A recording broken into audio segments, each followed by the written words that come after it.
പശുപരിപാലനം ആദായകരമായ ഒരു കാർഷിക വൃത്തി എന്ന നിലയിൽ ശ്രദ്ധേയമാണ്. ഒട്ടേറെ ക്ഷീര കർഷകരാണ് ഈ മേഖലയിൽ പ്രവർത്തിച്ചു വരുന്നത്.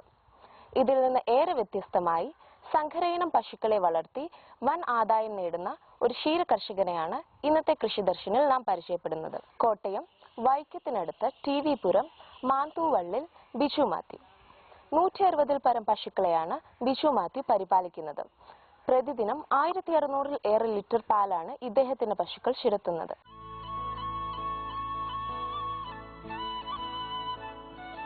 കോട്ടയം ജില്ലയിലെ വൈക്കം TV പുരം മാന്തുവള്ളി വീട്ടിലെ ബിജു മാത്യുവാണ് സംസ്ഥാന സർക്കാരിന്റെ 2014-15 മികച്ച ക്ഷീര കർഷകനുള്ള പുരസ്കാരം ഏറ്റുവാങ്ങിയത്. പാലുൽപാദനം, അതിനായുള്ള വിശാലമായ വിപണന മേഖല, മൂല്യവർദ്ധന ഉൽപ്പന്നങ്ങൾ, സമ്മിശ്ര തീറ്റകളുടെ ക്രമീകരണം, ഉൽപാദനശേഷിയുള്ള ജനുസ്സുകളുടെ പ്രജനന പ്രക്രിയ, പ്രത്യക്ഷമായും പരോക്ഷമായും നൽകപ്പെടുന്ന തൊഴിലവസരങ്ങൾ തുടങ്ങിയ നേട്ടങ്ങളാണ് ബിജു മാത്യുവിനെ ഈ അംഗീകാരത്തിന് അർഹനാക്കിയത്. പിതൃ സഹോദരൻ ഫാദർ ജോസഫ് മുട്ടുമനയുടെ കാർഷിക ഉപദേശമാണ് ബിജു മാത്യുവിനെ പശുപരിപാലന രംഗത്തേക്ക് എത്തിച്ചത്. 2 പശുക്കളുമായി ആരംഭിച്ച പശു വളർത്തൽ ഇന്ന് 160-ലേറെ ഗോക്കളെ പരിപാലിക്കുന്ന നിലയിലേക്ക് എത്തി നിൽക്കുമ്പോൾ ക്ഷീരോത്പാദന മേഖലയുടെ സമ്പുഷ്ടിക്കായി ഒരു കർഷകൻ പ്രകടമാക്കിയ കരുത്തുറ്റ ഇച്ഛാശക്തിയുടെ സാക്ഷാത്കാരമായി അത് മാറുന്നു. സങ്കരയിനം HF, jersey, Sindhi, gear, Sahiwal തുടങ്ങിയ പൈക്കൾ ദിനംപ്രതി 1600-ലേറെ ലിറ്റർ പാലാണ് ഈ കർഷകനേകുന്നത്. ശരാശരി 15 ലിറ്റർ പാലാണ് ഒരു പശുവിന്റെ ഉൽപാദനക്ഷമത. ഞാൻ 2000-ലാണ് 2 പശുവായിട്ടാണ് ആദ്യമേ തുടങ്ങിയത്. പക്ഷേയെങ്കിലും അതൊരു ആദായകരമായ രീതിയിലേക്ക് ആയ ശേഷം എന്ന് പറഞ്ഞാൽ ഒരു 2007-ന് ശേഷം 2007-2008 കാലഘട്ടം തൊട്ടാണ് ലാഭകരമായി കൊണ്ടുവരാൻ സാധിച്ചത്. അതിൻ്റെ പ്രധാന കാര്യമെന്ന് പറഞ്ഞാൽ എല്ലാവരും ഒരു ഫാമെന്ന് പറയുമ്പോൾ പാല് വിറ്റ് വരുമാനം എന്നുള്ള നിലയിൽ മാത്രം കണക്കൂട്ടുന്ന ഒരു കാഴ്ചപ്പാടായിരുന്നു എനിക്ക് ആദ്യമേ.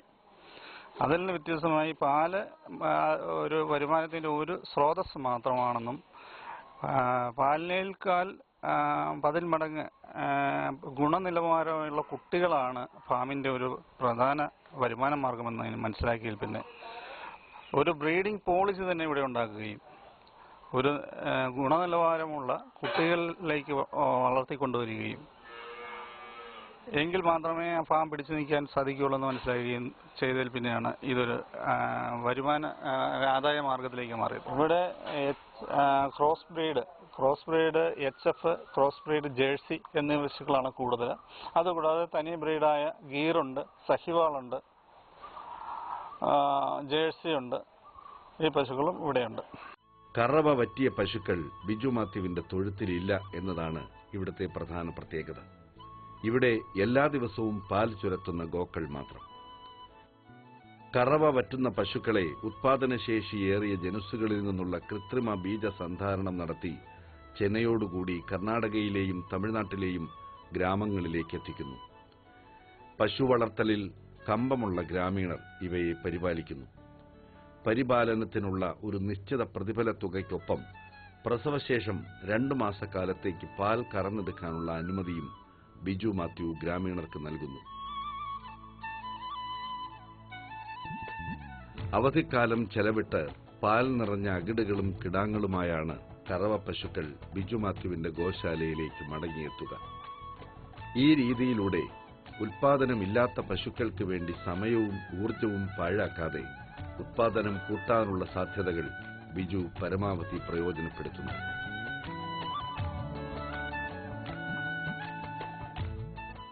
എൻ്റെ ഗോശാലയിൽ കറവ പശുവിന് മാത്രം കിട്ടാവുന്ന രീതിയിലുള്ള ഒരു അറേഞ്ച്മെൻ്റാണ് ഞാനിവിടെ ചെയ്തിരിക്കുന്നത്. കുട്ടികളെ മാത്രം സംരക്ഷിക്കാൻ വേണ്ടി വേറൊരു അനക്സ് ഡിപ്പാർട്ട്മെൻറ്റും ഗർഭിണി പശുക്കളെ സംരക്ഷിക്കാൻ വേണ്ടി വേറൊരു സംവിധാനം എന്ന് പറഞ്ഞാൽ ഗർഭിണി പശുക്കളായ പശുവിന് ഒരു 5 മാസമാകുമ്പോൾ അതിനെ സംരക്ഷിക്കാൻ വേണ്ടി മറ്റിടങ്ങളിലേക്ക് കൊടുക്കുകയും അവർ ഈ 5 മാസത്തിന് ശേഷം ഒരു 7 മാസം കഴിയുന്നവരെ അവർക്ക് കറവ എടുക്കാൻ സാധിക്കുകയും ചെയ്യുന്നു. അതുകൂടാതെ ഈ കാലഘട്ടത്തിൽ സംരക്ഷിക്കുന്നതിന് അവർക്ക് 10,000 രൂപ അവർക്ക് അതിനുള്ള വേതനവും നൽകുകയും ചെയ്യുന്നു. നാട്ടിൽ നമുക്ക് കൃത്യമായി വളർത്തിക്കൊണ്ട് തരുന്ന ഒരു സംവിധാനമുള്ളവർക്കും അതുകൂടാതെ തമിഴ്നാട്ടിൽ പല ഭാഗങ്ങളിലും അത് നമ്മൾ വർഷങ്ങളായി നമ്മളുമായിട്ട് സഹകരിച്ചു പോകുന്ന ആൾക്കാർക്കും നമ്മൾ ഈ സംവിധാനത്തിലൂടെ പശുക്കളെ കൊടുക്കാറുണ്ട്. കഴിഞ്ഞ 4 വർഷമായി ഉത്പാദനശേഷി ഏറെയുള്ള വംശഗണത്തിന്റെ കൃത്യമായ രേഖകളുള്ള ശുദ്ധ ജനുസ് ബീജമാണ് ബിജു മാത്യുവിന്റെ തൊഴുത്തിൽ ഉപയോഗിക്കുന്നത്. സെമൻ കളക്ട് ചെയ്യാനുള്ള ഫ്ലാസ്കും സംവിധാനങ്ങളെല്ലാം ഫാമിലുണ്ട്. ഇന്ത്യാജൻ കേന്ദ്ര ഗവൺമെന്റ് ഇന്ത്യാജനിൽ നിന്നാണ് സെമൻ കിട്ടുന്നത്. അതുകൂടാതെ പ്രൈവറ്റ് ഏജൻസി മുഖാന്തരം ഇമ്പോർട്ട് ചെയ്ത സെമനും ഞാനിവിടെ ഉപയോഗിക്കുന്നുണ്ട്. ജാതികളെ സംരക്ഷിക്കുന്ന നമ്മൾ മെയിനായിട്ട് തന്നെ ഒരു പശുക്കളെ കുറിച്ചിട്ടുള്ള ഒരു ഹിസ്റ്ററി നമ്മൾ കീപ്പ് ചെയ്യണം, വളരെ അത്യാവശ്യമാണ്. ആ ഹിസ്റ്ററിയിൽ നിന്ന് നമ്മൾക്ക് കുത്തിവെച്ചിരിക്കുന്ന കാലഘട്ടവും കുട്ടികൾ ഏത് ബീജം കൊടുത്തിരിക്കുന്നു എന്ന് പറഞ്ഞാൽ ഒരു ശരിയായ രീതിയിൽ ഒരു പെഡിഗ്രി ചാർട്ടിലൂടെ മാത്രമേ ഇതൊരു നിലവാരത്തിലേക്ക് എത്തിക്കാൻ സാധിക്കുകയും ആ കുട്ടികളെ നമ്മൾ വളർത്തിയെടുക്കുമ്പോൾ അതിന് ഇൻബ്രീഡിങ് വരാത്ത രീതിയിലുള്ള ഒരു ഇൻസിമിനേഷൻ സിസ്റ്റം ഉണ്ടാക്കുകയും അതിനെയാണ് ശരിയായ രീതിയിലുള്ള ബ്രീഡിംഗ് പോളിസി എന്ന് പറയുന്നത്. നമ്മൾ ഉള്ള പശുക്കളിൽ ഉന്നത നിലവാരമുള്ള സെമൻ കുത്തിവെച്ച് അതിൽ നിന്ന് കിട്ടുന്ന കുട്ടികളെ വീണ്ടും അതിൽ കൂടിയ നിലവാരമുള്ള കുട്ടികളിലാക്കി മാറ്റുക. അപ്പോൾ ഒരു 3 ജനറേഷൻ കഴിയുമ്പോൾ നമുക്ക് കിട്ടുന്ന പാലിൻ്റെ അളവ് ഇപ്പോൾ കിട്ടുന്ന പാലിൻ്റെ ഒരു 3 ഇരട്ടി വർധനവുണ്ടാകും എന്നുള്ളതാണ്. 1 ഹെക്ടറിലേറെ വരുന്ന സ്ഥലമാണ് തന്റെ വിശാലമായ തൊഴുത്തിനും അനുബന്ധ പ്രവർത്തനങ്ങൾക്കുമായി ബിജു മാത്യു ഉപയോഗപ്പെടുത്തിയത്. 3 ഭാഗങ്ങളായി തിരിച്ച തൊഴുത്ത് യഥേഷ്ടം വായുസഞ്ചാരവും സൂര്യപ്രകാശവും ലഭിക്കത്തക്ക രീതിയിലാണ് നിർമ്മിച്ചിരിക്കുന്നത്. ചൂട് നിയന്ത്രണാർത്ഥം പാകിയ ടിൻഷീറ്റിന് താഴെ ഓല മേഞ്ഞ് പോളിത്തീൻ വല പതിപ്പിച്ചാണ് തൊഴുത്തിന്റെ മേൽക്കൂര തയ്യാറാക്കിയിരിക്കുന്നത്. ഒപ്പം തന്നെ തൊഴുത്തിൽ ഫാനുകളും പ്രവർത്തിക്കുന്നു.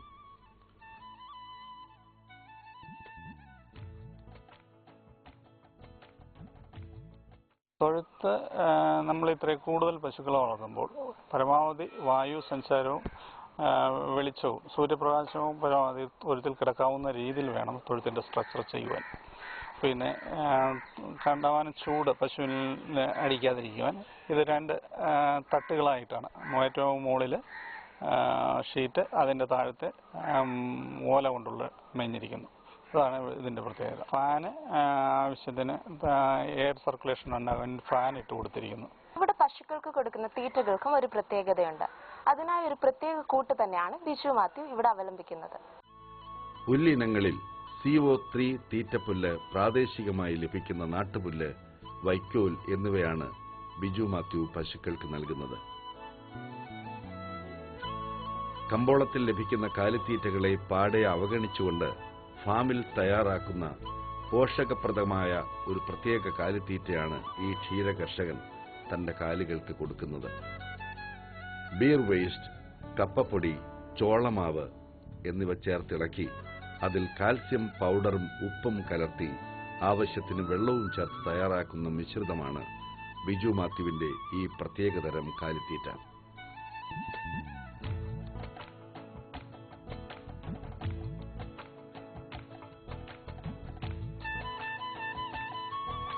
ബിജു മാത്യു തയ്യാറാക്കുന്ന കാലിത്തീറ്റ ആവശ്യക്കാരായ മറ്റ് ക്ഷീര കർഷകർക്ക് വാങ്ങാനുള്ള സൗകര്യവും ഫാമിലുണ്ട്.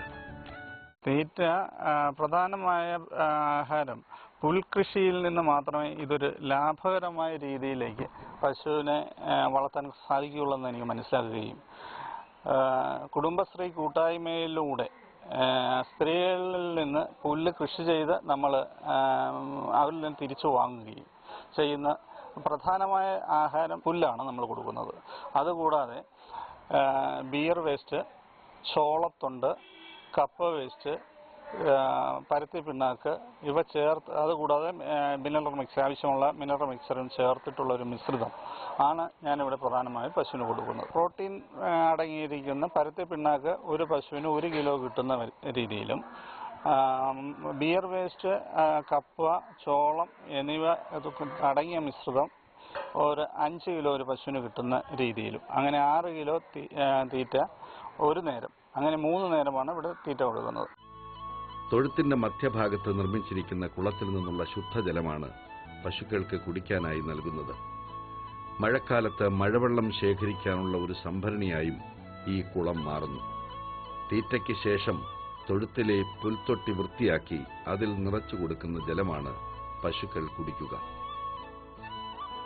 ഇവിടെ മഴവെള്ള സംഭരണിയായിട്ടാണ് വെള്ളം പരമാവധി മഴ പെയ്താൽ ഒരു തുള്ളി വെള്ളം പോലും നഷ്ടപ്പെടാതെ അത് സംഭരണിയിൽ വന്ന് സൂക്ഷിക്കുന്ന രീതിയാണ് ഇവിടെ ചെയ്തിരിക്കുന്നത്. ഫിൽറ്ററിംഗ് സംവിധാനത്തോടുകൂടിയാണ് പശുവിന് കൊടുക്കുന്നത്. ആവശ്യാനുസരണം ശുദ്ധമായ വെള്ളം 24 മണിക്കൂറും കിട്ടാൻ വേണ്ടിയിട്ടുള്ള സംവിധാനത്തിലൂടെയാണ് ഇവിടെ അതിൻ്റെ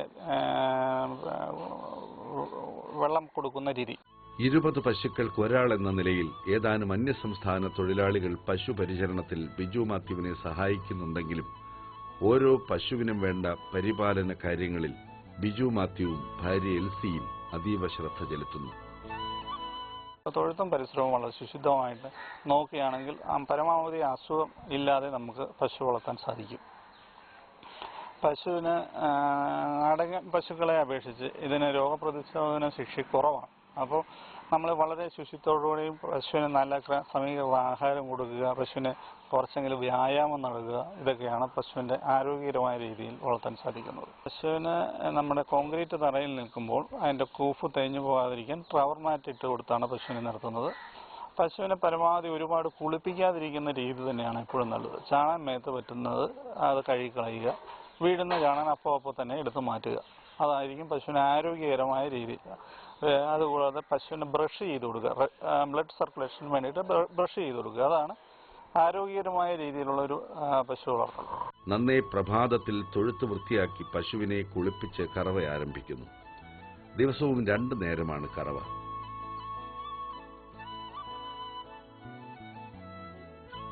പാൽ വിപണന രംഗത്തും ബിജുവിന് തന്റേതായ ഒരു ശൈലിയുണ്ട്. സമീപ നഗരങ്ങളിലെ ഫ്ളാറ്റുകളിൽ പാൽ നേരിട്ടെത്തിക്കുന്ന രീതിയാണിത്. നേരിട്ടെത്തിക്കുന്നതിനാൽ പാൽ വിതരണവും വില വാങ്ങലും റെസിഡൻസ് അസോസിയേഷന്റെ ചുമതലയിലാണ്.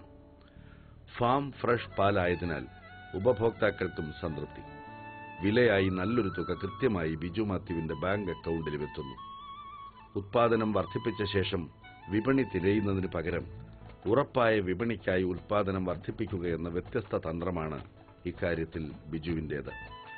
2 നേരത്തെ കറവയിൽ നിന്ന് പെർ ഡേ 1640 ലിറ്റർ പാല് പെർ ഡേ ഉൽപ്പാദിപ്പിക്കുന്നുണ്ട്. രാവിലെയുള്ള പാലിനാണ് ആവശ്യക്കാർ ധാരാളമുള്ളത്. അത് തൃപ്പൂണിത്തുറ തൊട്ടുള്ള ഹൗസിംഗ് റെസിഡൻസ് അസോസിയേഷൻ മുഖാന്തരമാണ് വിൽപ്പന നടത്തിക്കൊണ്ടിരിക്കുന്നത്. നമ്മളുടെ ആദായം എന്ന് പറയുന്ന ഒരു മാറിക്കൊണ്ടിരിക്കും.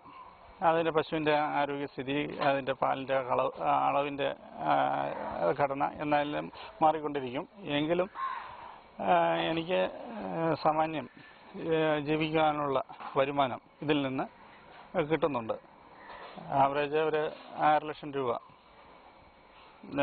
വർഷം ഇതിനകത്തുനിന്ന് മീതി വയ്ക്കാൻ സാധിക്കുന്നുണ്ട്. പശുവിൻ ചാണകം തൊഴുത്തിൽ നിന്ന് അപ്പോൾ തന്നെ ചാണകപ്പത്തായത്തിലെത്തിച്ച് ഉണക്കി കാലിവളമായി ഉപയോഗിക്കുന്ന ഒരു പ്രത്യേക രീതിയും ഈ കർഷകനുണ്ട്. ബിജു മാത്യു രൂപകൽപ്പന ചെയ്ത ചാണകപ്പത്തായമാണ് ഫാമിലെ മറ്റൊരു ശ്രദ്ധേയ ഭാഗം. തൊഴുത്തിലെ പച്ചച്ചാണകം ജലം വാർന്നു പോകാൻ കഴിയുന്ന ചാക്കുകളിൽ ശേഖരിച്ച് പത്തായത്തിലെ 1 മീറ്റർ വീതിയും ആവശ്യമായ നീളവും ഇരട്ട ഭിത്തിയുമുള്ള കള്ളികളിലേക്ക് അടുക്കി വയ്ക്കുന്നു.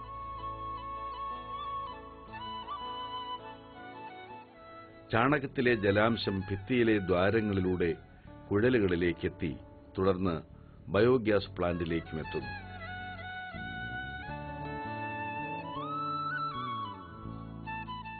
ചാണകത്തിലെ ഖരാംശം പത്തായത്തിലിരുന്ന് മർദ്ദങ്ങൾക്ക് വിധേയമായി ഉണങ്ങുകയും 45 ദിവസങ്ങൾക്ക് ശേഷം ഉണങ്ങൽ പ്രക്രിയ പൂർത്തിയായ ചാണകച്ചാക്കുകൾ പുറത്തെടുത്ത് പൊടിയാക്കിയ ശേഷം പാക്ക് ചെയ്ത് വിൽപ്പനയ്ക്ക് തയ്യാറാക്കുന്നു. ഇതിലൂടെ മറ്റൊരു വരുമാനവും ബിജു മാത്യുവിന് ലഭിക്കുന്നു.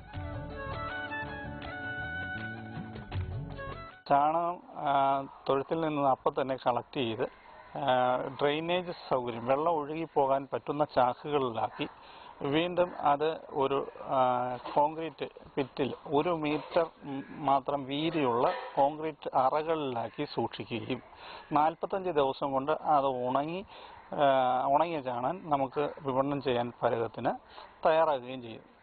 ആ രീതിയിലാണ് ചാണകം കൊടുക്കുന്നത്. ഇതിൽ നിന്ന് ഒഴുകി വരുന്ന വെള്ളം നമുക്ക് ബയോഗ്യാസ് പ്ലാന്റിലേക്ക് വിട്ട് അത് ഉപയോഗിക്കാൻ സാധിക്കും. ഗോമൂത്രം ഇവിടെ ഒന്ന് കൃഷി ആവശ്യത്തിന് വേണ്ടി തൊഴുത്ത് കഴുകുന്ന വെള്ളവും ഗോമൂത്രവും ശേഖരിക്കുകയും കൃഷിക്ക് ആവശ്യത്തിന് വേണ്ടി ഉപയോഗിക്കുകയും ചെയ്യുന്ന രീതി ഒന്ന്. 2, ആയുർവേദ ഹോസ്പിറ്റലുകളിലേക്ക് ആവശ്യമുള്ള മെഡിസിൻ ഉണ്ടാക്കാൻ വേണ്ടി ഗോമൂത്രം സ്വീകരിക്കുന്ന രീതി. പിന്നെ അമ്പലങ്ങളിലേക്കും മറ്റും പൂജ ആവശ്യങ്ങൾക്ക് വേണ്ടിയും കാര്യങ്ങൾക്ക് വേണ്ടി ഉപയോഗിക്കുന്നത്. പിന്നെ പഞ്ചഗവ്യം പോലെയുള്ള ആവശ്യങ്ങൾക്ക് കൃഷിക്ക് വേണ്ടിയിട്ട് ഉപയോഗിക്കുന്ന രീതി. അങ്ങനെ 4 രീതിയിലാണ് ഗോമൂത്രം ഉപയോഗിക്കുന്നത്. ബിജു മാത്യുവിന്റെ വിശാലമായ ഈ തൊഴുത്തിലേക്ക് ആവശ്യമുള്ള തീറ്റപ്പുൽ കൃഷി ചെയ്യുന്നത് ജില്ലയിലെ വിവിധ കുടുംബശ്രീ യൂണിറ്റുകളാണ്. തീറ്റപ്പുൽ കൃഷിയിലൂടെ നല്ലൊരാദായം ഈ വനിതകൾക്കും ലഭിക്കുന്നു. സ്വന്തം തൊടിയിലെ തീറ്റപ്പുൽ കൃഷിക്ക് പുറമെ വിവിധ ഭാഗങ്ങളിലായി 9 വനിതാ സംഘങ്ങൾ ബിജുവിന്റെ ഫാമിന് വേണ്ടി പുൽകൃഷി ചെയ്തു വരുന്നു.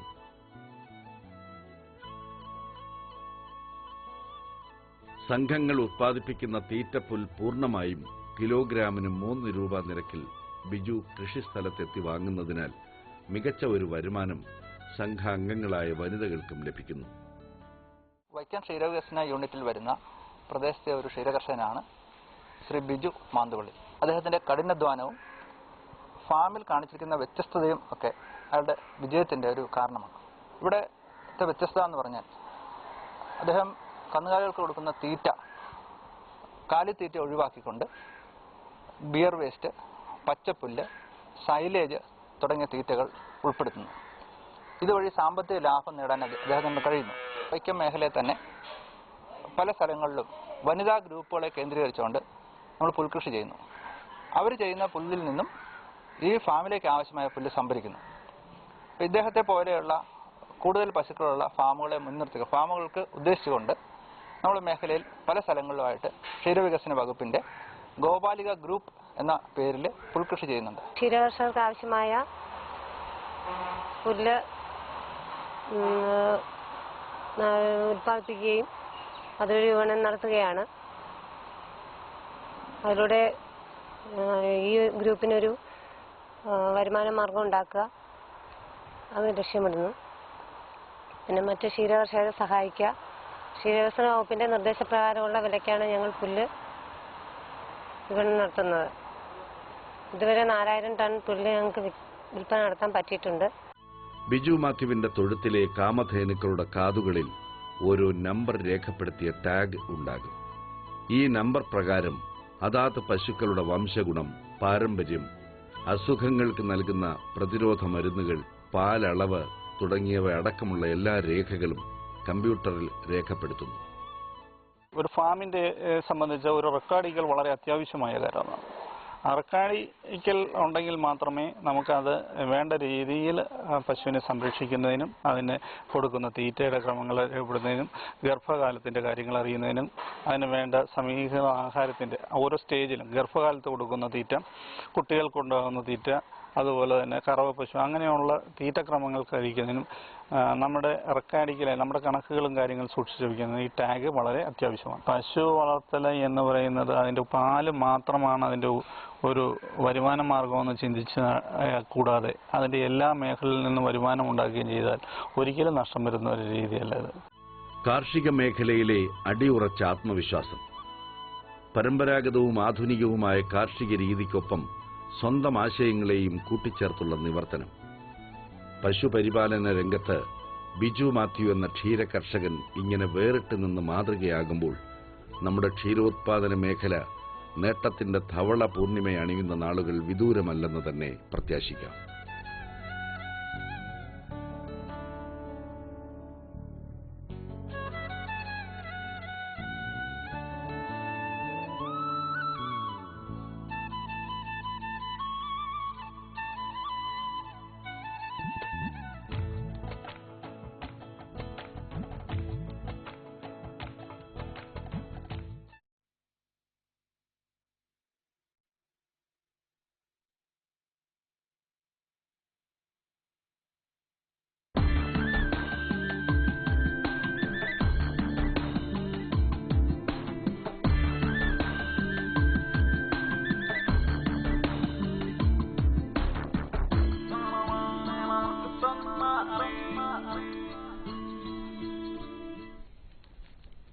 നമസ്കാരം. ദൂരദർശൻ കാർഷിക വാർത്തകളിലേക്ക് സ്വാഗതം. പ്രധാന വാർത്തകൾ. ഏലം കർഷകർക്ക് അവാർഡ് ജൂലൈ 31 വരെ അപേക്ഷിക്കാം. കർഷകർക്ക് ആശ്വാസമായി പ്രധാനമന്ത്രി കൃഷി സിഞ്ചായി പദ്ധതി. ക്ഷീരശ്രീ അവാർഡിന് അപേക്ഷിക്കാം. വിശദമായ കാർഷിക വാർത്തകളിലേക്ക്. മികച്ച ഏലം കർഷകർക്ക് സ്പൈസസ് ബോർഡ് നൽകുന്ന അവാർഡിന് അപേക്ഷ ക്ഷണിച്ചു. ഉൽപാദന ക്ഷമതാടിസ്ഥാനത്തിൽ ഒന്നാം സ്ഥാനത്തിന് 1 ലക്ഷം രൂപയും രണ്ടാം സ്ഥാനത്തിന് 25,000 രൂപയും ലഭിക്കും. രണ്ടാം സമ്മാനമുള്ളതിൽ ഒരെണ്ണം വനിതാ കർഷകർക്കാണ്. അപേക്ഷ സമർപ്പിക്കേണ്ട അവസാന തീയതി ജൂലൈ 31. കൂടുതൽ വിവരങ്ങൾക്ക് ബന്ധപ്പെടേണ്ട വെബ്സൈറ്റ് www.indianspices.com.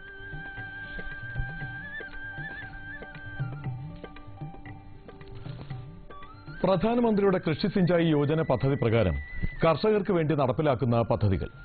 കാർഷിക രംഗത്തിന്റെ സർവ്വതോന്മുഖമായ ഉന്നമനം ലക്ഷ്യമാക്കി കർഷകർക്കായി കിസാൻ ചാനൽ ആരംഭിച്ചു.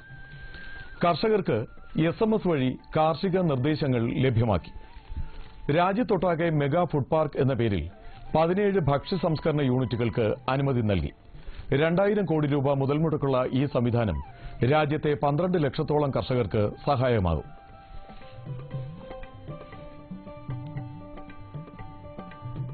സംസ്ഥാന മൃഗസംരക്ഷണ വകുപ്പിന്റെ ക്ഷീരശ്രീ അവാർഡിന് അപേക്ഷ ക്ഷണിച്ചു. വാണിജ്യാടിസ്ഥാനത്തിൽ ലാഭകരമായി പ്രവർത്തിക്കുന്ന ഏറ്റവും കുറഞ്ഞത് 50 കറവ പശുക്കളെ വളർത്തുന്ന ഫാമുകളെയാണ് പരിഗണിക്കുക. കൂടാതെ ഫാമിലെ ആകെ പാലുൽപാദനം, കറവ പശുക്കളുടെ എണ്ണം, ആരോഗ്യസ്ഥിതി, ശാസ്ത്രീയ പരിപാലന മുറകൾ, പുൽകൃഷി, യന്ത്രവൽക്കരണം, പാലിന്റെ വിപണന തന്ത്രങ്ങളും മൂല്യവർദ്ധിത ഉൽപ്പന്നങ്ങളും, മാലിന്യ സംസ്കരണം, രേഖകൾ, രജിസ്റ്ററുകളുടെ സൂക്ഷിപ്പ് എന്നിവയും പരിഗണിക്കുന്നതാണ്. പൂരിപ്പിച്ച അപേക്ഷകൾ 2015 ജൂലൈ 15 മുൻപായി മൃഗാശുപത്രികളിൽ സമർപ്പിക്കേണ്ടതാണ്. കൂടുതൽ വിവരങ്ങൾക്ക് വിളിക്കേണ്ട phone number 0471 2302283. Website www.ahd.kerala.gov.in.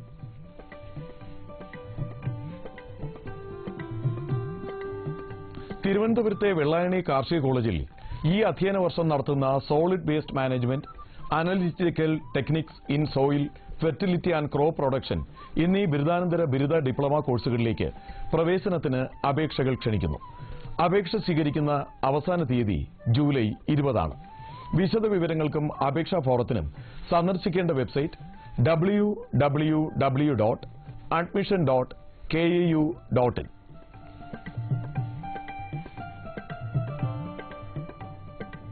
Ochira ക്ഷീരോൽപ്പന്ന പരിശീലന കേന്ദ്രത്തിൽ ഈ മാസം 21, 22 തീയതികളിൽ തീറ്റപ്പുൽ കൃഷിയിൽ പരിശീലനം നൽകുന്നു.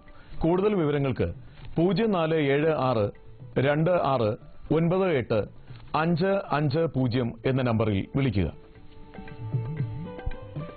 ഇനി കമ്പോള നിലവാരം. വെളിച്ചെണ്ണ കൊച്ചിയിൽ 10,800 രൂപ, കോഴിക്കോട് 12,000 രൂപ, തൃശൂരിൽ 10,900 രൂപ. കൊപ്ര കൊച്ചിയിൽ 7,260 രൂപ, കോഴിക്കോട് 7,400 രൂപ, തൃശൂരിൽ 7,380 രൂപ. കുരുമുളക് അൺഗാർബിൾഡ് 63,500 രൂപ, ഗാർബിൾഡ് 66,500 രൂപ. ചുക്ക് മീഡിയം 23,500 രൂപ, ബെസ്റ്റ് 24,500 രൂപ. മഞ്ഞൾ സേലത്ത് 8,200 രൂപ, ഈറോഡിൽ 8,400 രൂപ. അടയ്ക്ക പുതിയത് 23,500 24,500 മധ്യേ. കൊച്ചിയിൽ റബ്ബർ 5ാം ഗ്രേഡ് 12,500 രൂപ, 4ാം ഗ്രേഡ് 12,700 രൂപ. കോട്ടയത്ത് റബ്ബർ 5ാം ഗ്രേഡ് 12,500 രൂപ, 4ാം ഗ്രേഡ് 12,750 രൂപ. കമ്പോള നിലവാരം കൊച്ചി മാർക്കറ്റിൽ. വെളിച്ചെണ്ണ 10,800 രൂപ, കോപ്ര 7,260 രൂപ, പിണ്ണാക്ക് എക്സ്പെല്ലർ 2,000 രൂപ, റോട്ടറി 2,500 രൂപ.